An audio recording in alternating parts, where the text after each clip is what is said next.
All right, I want to take you to Georgia right now. That runoff election, of course, slated for January 5th. As you know, very crucial races here. If the Republican Senate incumbents were to lose, then the Democrats would take control. It's anyone's guess how that would go. But early voting does begin on Monday. Read on all of this from the Lieutenant Governor of the Peach State. Joins you right now, Jeff Duncan. Governor, good to have you back. Great to be here, Neil. The president is furious. He's furious at the Supreme Court, just like he was furious at you, just like he was furious at your governor, just like he was furious at the Georgia Secretary of State. If indeed it looks like he is leaving, he's leaving angry. What do you think?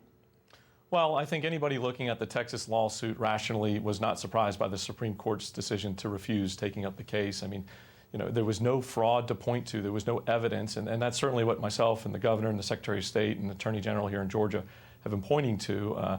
So really no merit. And also, Neil, I think concerning to us here was, you know, one of our Republican principles is states' rights. And to think about the long-term ramifications of another state reaching in to our state's business or other states, it's concerning. So, look, Neil, I think this is a huge opportunity for us to pivot right here, for the president to pivot, for Republicans to pivot, to short-term focus on this Senate election on January 5th.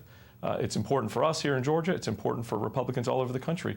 But long-term, this is a pivot point for us to start our post-game analysis. What have we done well the last 4 years? What do we need to improve on in the next 4 years? Well, as you know, the president has remains a very popular figure in the Republican Party. No challenger, in this case, a losing challenger, has ever received more votes at 74+ million, a record. Just against Joe Biden, it doesn't apply because he got more. But having said that, the president was very furious at you and the governor and the Secretary of State for not doing more to check into and to try to validate signatures and the like, and that you led to this. What do you say to that? Well, look, our job is to follow the letter of the law, and that's certainly what we've tried to do down here in Georgia every minute of every day. Neil, you and I have had this conversation. Just because the person I voted for, Donald Trump, did not win, it doesn't change what I've got to do each day, or the Attorney General or our Secretary of State's focus here. And so, look, this is the pivot point. We've got to move forward. It's time to move on. It's time to put democracy and America first. And, you know, look, January 20th. But is it happening, though, Governor? Because the president and his supporters have targeted you, targeted the governor, the Secretary of State. Maybe the governor should be primaried. Does anyone else want to run for the job? He's made it very, very clear that he's not going to forget what you did, or more to the point, what you didn't do.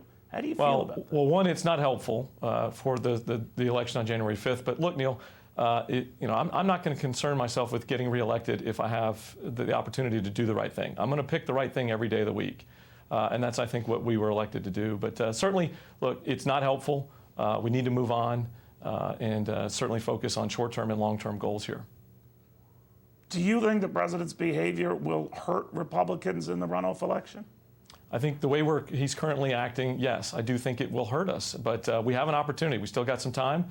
Let's pivot. Let's focus 100% of our effort. And look, you know, I think there's an awesome legacy that the president's leaving behind. I think the Supreme Court is an awesome legacy that my kids are going to be able to benefit from. I think the opportunity of how quickly he's brought the COVID vaccine forward is a huge legacy that history is going to be kind to.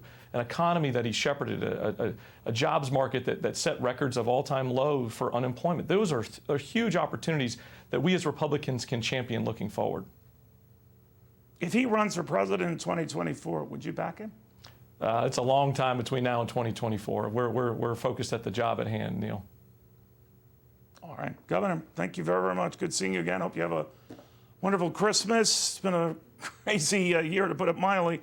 Jeff Duncan, the Lieutenant Governor of the beautiful state of Georgia.